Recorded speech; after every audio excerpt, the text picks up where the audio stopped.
Every few months, a Chinese lab drops a model that shouldn't exist yet. Frontier-level answers, a fraction of the cost. Built, they say, in a matter of weeks on a shoestring. DeepSeek did it, then Quen, then GLM, then Kimi. Each time the West gasps, and the same quiet question gets buried under the hype. Where did it actually learn to think? There's a technique that lets you copy a billion-dollar mine through nothing but a chat window. It's called distillation. Legal when you do it to your own model, and a crime when you do it to someone else's.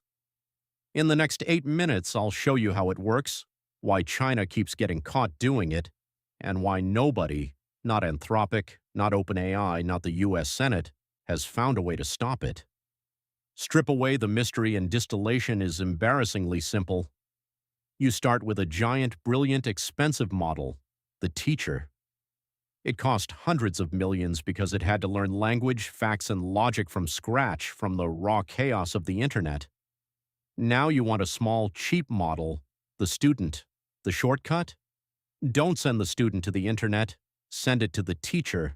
Ask the teacher millions of questions. Record every answer. Then drill the student on those pairs. It guesses, compares its guess to the teacher's answer, and nudges itself a little closer. Guess, compare, nudge, a few million times. The student starts sounding exactly like the teacher, at 100th of the size. What it skips is the why. It's an apprentice copying a master chef's finished plates without ever seeing the recipe. Hand it something familiar and it performs like the master. Something strange and the illusion cracks. But on everything it copied, nearly as good, for nearly free. For years, this barely worked. A famous Berkeley paper in 2023 called Cheap Imitation a False Promise. You'd clone the tone, the tidy formatting, the vibe, and almost none of the brains. Then reasoning models arrived, models that write out their thinking step by step before they answer. And the moment they did, the working showed up inside the homework, the insecurities, the dead ends, the actual chain of logic.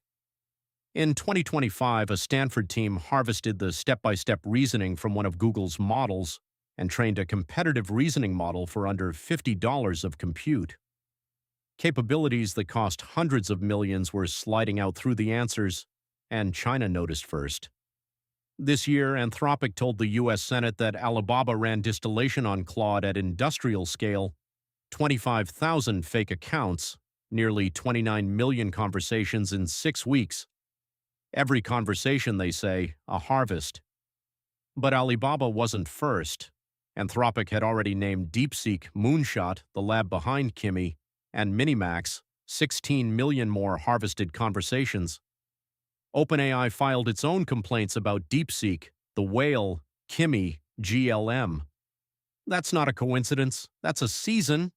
How do you pull 29 million conversations without a single alarm, slowly and very wide, about 26 questions per account per day?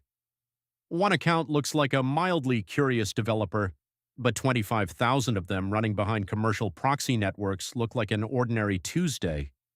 Zoom out and the pattern appears. Thousands of accounts asking the same shapes of questions, synchronized, obsessed with coding and reasoning. That's not a product, that's a farm.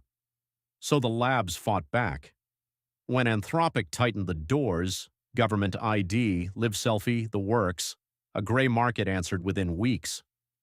AI-generated fake IDs, deepfake cameras that pass the liveness check, human verification farms charging $30 an account. Underneath it, a reseller economy. In China, where Claude officially isn't even available, middlemen resell access at 90% off and log every prompt and response, sell the tokens, keep the logs, sell the logs as training data, 1 fish, 3 meals. Now stop, before this becomes a simple story about villains. Distillation is not some dark Chinese art. It's standard, published, celebrated industry practice. Google says every Gemma model was trained with distillation. Meta built its smallest llamas by distilling its bigger ones. OpenAI literally sells distillation as a product feature. Record your outputs, train a cheaper mini, invoice included. The fast, cheap tiers you use every single day, the minis, the flashes, the haikus, are widely believed to be distilled versions of their bigger siblings. So the entire line between engineering and theft comes down to one word: permission. Distill your own model, it's a launch. Distill a rival's through their API, you've broken a terms of service checkbox.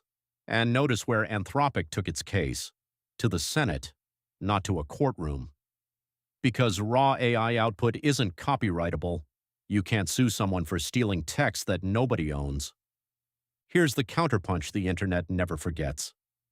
These same labs train their models on the scraped work of millions of humans, books, art, code, without asking, and called it fair use. Anthropic paid $1.5 billion to settle with authors over pirated books. The machines learned from us without permission. Now the machines are learning from the machines without permission, and the first group calls the second group thieves. Underneath all the outrage sits a trap with no exit. An AI company's product is high-quality answers, and high-quality answers are also perfect training data. They're the same bytes. Sell one, you've sold the other.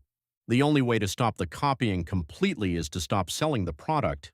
So every defense just taxes real customers. ID checks lock out honest developers.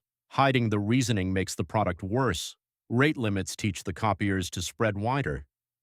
That's why this jumped from engineers to senators to export controls. The technical war is unwinnable, so the pain gets transferred to you. More identity checks, more region blocks, less visible reasoning.